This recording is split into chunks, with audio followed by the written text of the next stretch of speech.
Tapi memang saya banyak di apa ya? Banyak dinyinyirin. Saya terus terang aja.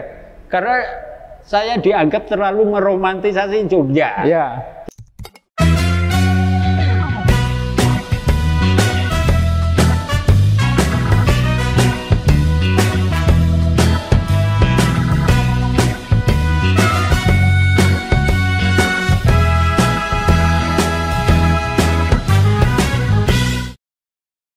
Ya, kita lanjutkan lagi obrolan kita dengan Mas Joko Pinurbo.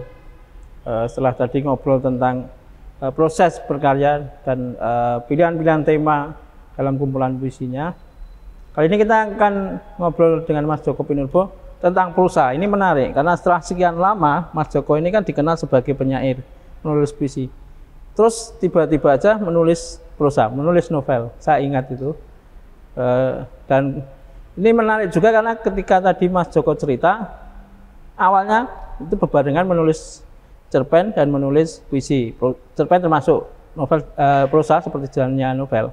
Nah, kenapa Mas kok tiba-tiba ingin menulis novel waktu itu? Saya ingat Mas Joko bilang, saya ingin bedah novel ini. Oh iya, saya bilang ini. Iya, itu sebetulnya gini, iseng ya. Pertama itu karena iseng.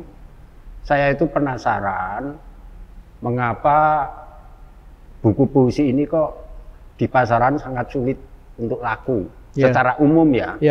Meskipun sekarang ini buku puisi saya hampir tiap tahun dicetak ulang.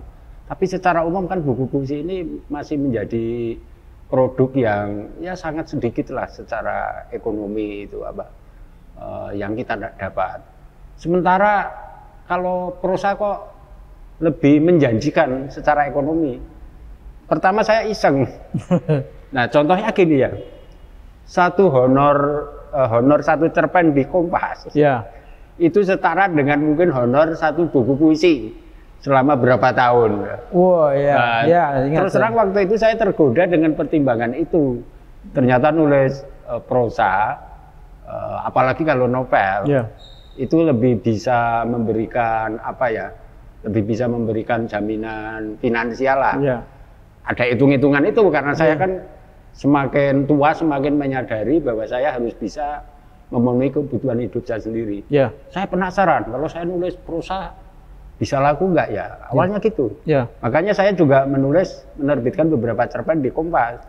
Dan honornya lumayan. honor satu cerpen itu setara dengan royalti mungkin satu buku puisi setahun itu. Nah dari itu saya pengen ini terbuka kesempatan untuk itu. Tapi kan saya harus belajar awalnya begitu. Tapi alasan yang lebih serius karena sering saya menghadapi ada tema-tema yang ternyata tidak bisa saya selesaikan lewat puisi, terutama tema-tema yang lebih kompleks yang memerlukan penjabaran deskripsi yang lebih detail, kira-kira begitu. Meskipun sebelum saya menerbitkan Sri Menanti itu ya hanya sesekali aja saya menulis cerpen. Tapi mulai saat ini tampaknya saya ingin lebih serius. Prosa? Ingin serius prosa. Cuma saya masih menunggu bukti faktanya benar nggak bahwa kumpulan cerpen saya lebih laku dari buku puisi saya. Wah nanti saya khawatir kalau prosanya lebih laku nanti Mas Joko tidak lagi menjadi penyair itu nanti. Tapi tampaknya tidak. Oh gitu. Tapi tampaknya tidak. Ternyata saya mau nulis puisi, nulis cerpen ya sama begitu aja, sama aja. Prosesnya sama itu sebenarnya? Ya prosesnya beda sih. Beda prosesnya. Kalau durasi waktunya lebih lama puisi atau lebih lama nulis cerpen? Satu cerpen loh. Kalau satu novel mungkin beda ya. Oh ya lebih lama cerpen dong. Oh gitu. Lebih lama cerpen. Karena cerpen ini berkaitan dengan plot, dengan jalan cerita. Di prosa itu kalau jalan ceritanya itu nggak menarik itu mudah ketahuan. Di puisi orang sangat sulit mendeteksi kelemahan seperti itu. Karena puisi kan lebih bermain dengan bahasa metaforis. Betul. Di prosa ini sebetulnya orang lebih kelihatan loh, akan lebih teruji. Dia bisa bikin kalimat-kalimat yang menarik, yang jelas, yang gramatikal atau tidak. Di prosa orang nggak bisa menyembunyikan diri. Kalau gramatikanya kacau akan kelihatan. Di puisi orang masih bisa bersembunyi. Iya. Wah, ini dibalik imaji yang surrealistis, jadi begitu. Jadi menulis prosa juga ada apa ya? Ada beratnya juga bagi saya. Gitu. Berarti nanti kalau ini prosanya diapresiasi banyak orang, itu nanti Mas Joko pengen nulis lagi prosa itu? Saya pengen nulis lagi, tapi kalau puisi kayaknya sudah terlalu mendarah daging. Ya. Itu tetap akan saya tulis. Jadi saya menulis kedua-duanya tidak apalah. Ya. Saya juga melihat misalnya Pak Sapardi Djoko Damono kan belakangan juga produktif menulis prosa meskipun tidak terbukti bahwa prosanya lebih laku dibanding puisinya. Ya. Saya pun mungkin akan seperti itu. Ya. Tapi ya tidak apa-apalah. Karena pertimbangan utamanya mungkin ada tema-tema tertentu yang tidak bisa saya selesaikan secara baik lewat puisi. Oke. Saya ingin tanya ini, Mas Joko itu kan puisinya paling dikenal banyak orang. Artinya bukan hanya oleh pencinta puisi, pencinta sastra, tapi orang awam pun, walaupun tentu tidak banyak referensi tentang puisinya Mas Joko, tapi mereka kalau ditanya tentang Djoko Pinurbo, oh puisinya itu misalnya tentang Paskah itu, saya ingat tuh. Terus yang Celana, terus yang Jogja itu paling sekarang Jogja itu sama agamamu apa kalau nggak salah. Nah itu kan orang mengenal Mas Joko itu sekarang ini sebagai penyair yang dikenal masyarakat umum itu lebih mengenal Mas Joko sebagai penyair. Di antara maaf ya teman-teman yang lain juga ada penyairnya. Gimana Mas Joko melihat itu? Artinya sangat jarang ya. Artinya penyair puisi itu disukai awam gitu. Bahasa saya itu awam atau masyarakat umum, bukan masyarakat pencinta sastra. Itu gimana Mas? Ya, saya memang dengan sadar punya pertimbangan ketika saya menulis, saya membayangkan diri saya sebagai pembaca itu orang awam. Saya sudah membayangkan bahwa karya saya akan dibaca oleh orang kebanyakan orang awam. Nah, oleh karena itu saya menciptakan gaya bahasa yang bisa dinikmati oleh awam. Kalau perlu orang yang sebelumnya tidak mengenal sastra pun ketika membaca karya saya, mereka ya tertarik untuk membaca. Syukur lalu mereka menjadi suka terhadap sastra. Jadi pilihan gaya, pilihan diksi itu memang sesuatu yang saya pertimbangkan. Saya mengandaikan diri saya ketika saya membaca tulisan saya ini orang awam. Nah, maka gaya bahasanya kan menjadi sangat cair, seakan-akan ya itu bahasa sehari-hari. Meskipun saya masih berusaha keras menyembunyikan atau melesapkan ada unsur kontemplasinya. Tapi kontemplasi itu hanya bisa dirasakan kalau orang sudah selesai membaca. Pada saat membaca, saya pengen pembaca itu ya rileks aja. Seperti kalau orang Jogja itu kayak diajak guyon. Meskipun saya punya kelemahan sejak dulu, sejak menulis puisi Telepon Genggam. Kadang guyon saya ini kelewatan, main-main saya ini. Nah, saya khawatir kalau guyonnya kelewatan itu, substansi tematiknya itu lalu tidak terjangkau oleh pembaca. Itu saya sadari. Tapi saya masih berusaha keras supaya inti dari cerita itu masih bisa direnungi setelah selesai membaca. Contohnya Kaleng Kongguan ya. Nah, saya nyambung Kaleng Kongguan. Ini ada satu cerpen judulnya Perjamuan Petang bersama Keluarga Kongguan. Saya kan bermain-main dengan misteri sosok ayah. Selama ini kan sudah banyak berkembang anekdot sosok ayah di mana. Nah, saya juga bermain dengan misteri itu. Saya ciptakan ternyata sosok ayah ini tidak di mana-mana. Dia ada, bahkan ada di dalam Kaleng Kongguan. Nah, sebetulnya di balik cerita yang sangat main-main itu saya pengen mengajak pembaca untuk melakukan refleksi kritis bahwa di dalam budaya patriarki memang sosok ayah ini antara ada dan tiada. Secara fisik dia ada, tetapi tidak banyak berperan, tidak banyak terlibat di dalam manajemen keluarga, kira-kira begitu. Lebih banyak ibunya itu? Lebih banyak ibunya, seakan-akan sosok ayah ini ya hanya mencari nafkah aja, lalu selebihnya terserah sosok ibunya.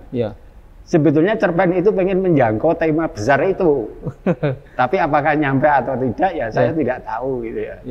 Nah, kira-kira gitu. Jadi kadang saya menghadapi tema yang kompleks, Kalau lewat puisi kan nggak mungkin saya Ya. menceritakan itu. Ya. Contohnya itu. Ya. Contoh lain puisi ada cerpen saya Kursi Ongkang itu. Ya. Itu sebetulnya kisah tentang kemiskinan. Jadi lewat cerpen itu saya berusaha untuk bijak, Ya. untuk lebih memahami orang lain Ya. bahwa kemiskinan itu memang sangat menyakitkan dan bisa menentukan perilaku orang. Ya. Kalau orang itu dipahami dengan latar belakangnya sebetulnya ya kejahatan itu sebetulnya hasil macam-macam, hasil ketidakadilan sosial, Ya. hasil juga struktur sosial yang timpang semacam itu. Ya. Saya mencoba bermain-main dengan itu. Nah, kadang-kala Mas Joko juga bermain-main dengan romantisme. Saya tadi membuka diskusi ini dengan Jogja yang terbuat dari rindu, pulang dan angkringan. Ya. Sekarang seperti kata Mas Joko tadi, jumlah kafe sekarang banyak sekali. Betul. Angkringan sekarang berkurang. Betul. Apa Betul. yang Jogja sekarang terbuat dari apa, Mas? Nah, padahal sebetulnya angkringan itu tidak berkurang, hanya dia bertransformasi bentuknya. Sebetulnya kafe-kafe ini kan modifikasi dari angkringan. Ya. Hanya angkringan dalam pengertian yang lebih modern semacam itu. Ya. Tapi angkringan sebagai spirit, Ya. sebagai suasana kebatinan, sebagai cara orang bersilaturahmi kan sebetulnya tidak berkurang. Ya. Tapi memang saya banyak di apa ya? Banyak dinyinyirin. Saya terus terang aja. Karena saya dianggap terlalu meromantisasi Jogja. Ya. Jogja terbuat dari rindu, pulang dan angkringan, padahal banyak kelitih, upah rendah. Ya. Itu salam dari Saud itu. Betul. Sama. Sebetulnya kan hanya masalah sudut pandang. Ya, betul. Orang mengakui atau tidak, Ya. nyatanya banyak yang betah dan merasa nyaman Ya. di Jogja. Saya mengambil sosok romantisnya. Ya. Bukan berarti saya tidak melihat hal-hal lainnya. Ya. Saya pun nulis tentang upah rendah, tentang misalnya tentang kemiskinan di cerpen saya juga ada. Ya. Tapi kan nggak ada salahnya kalau orang melihat dari sudut pandang tertentu aja. Ya. Saya tidak termaksud mengeneralisasi Jogja itu, Ya. wah sepenuhnya nyaman romantis, enggak. Ya. Banyak hal tidak beres juga. Ya. Tapi memang yang ingin saya tonjolkan di puisi itu, ciptaan tahun 2012 itu, Ya. kebetulan memang sisi romantisnya. Ya. Toh sisi romantis itu ada kan? Iya, ada. Kalau ditanya termasuk yang memaki-maki Jogja itu, Iya. ya diam-diam juga betah di Jogja. Iya. Kok nggak pergi aja? Iya.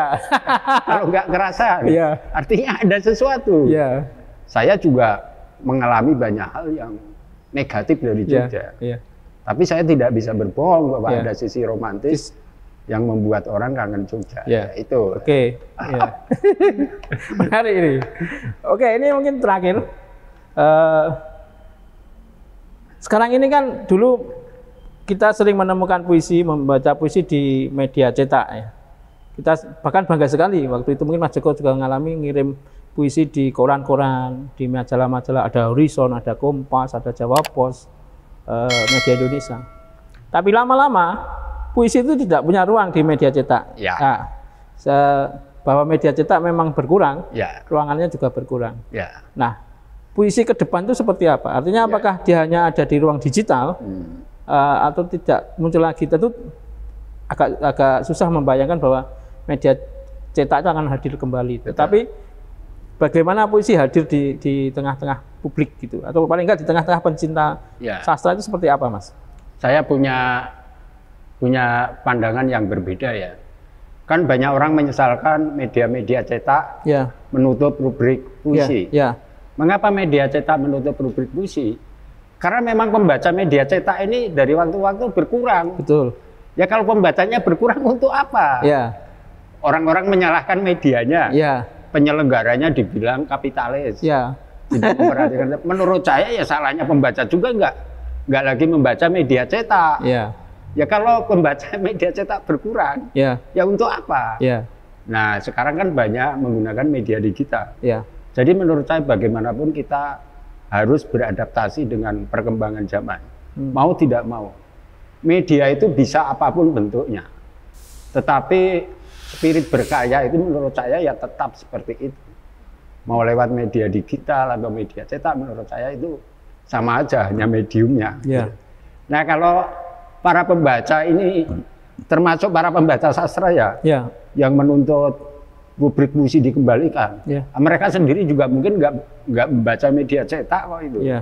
Jadi begitu. Jadi tapi kalau kaitannya dengan kualitas puisi, Mas. Nah itu, memang kalau di media digital kan lalu semacam nggak ada kurasi, betul, nggak ada sensor. Tapi sebetulnya kan juga media-media itu bisa menyediakan rubrik sastra dengan kurasi yang ketat juga. Nah setiap orang masalahnya sekarang ini bebas mempublikasikan tanpa belajar bagaimana mengkurasi karya sendiri. Betul. Begitu. Tapi lama-lama nanti kan juga orang akan tahu kok itu karya yang berkualitas atau tidak itu akan ketahuan semacam itu. Jadi tidak ada perlu kekhawatiran ya puisi. Kalau saya tidak, masalahnya gini, zaman itu akan semakin berkembang, berubah. Masa kita mau bertahan di suatu kultur yang sudah tidak sesuai dengan perkembangan zaman? Gak mungkin lah itu. Saya kira itu. Saya kira itu dulu obrolan kita dengan Mas Joko. Makasih loh Mas. Obrolannya santai tapi menarik ini. Sambil minum kopi. Baik kawan-kawan Bentara, sahabat Bentara.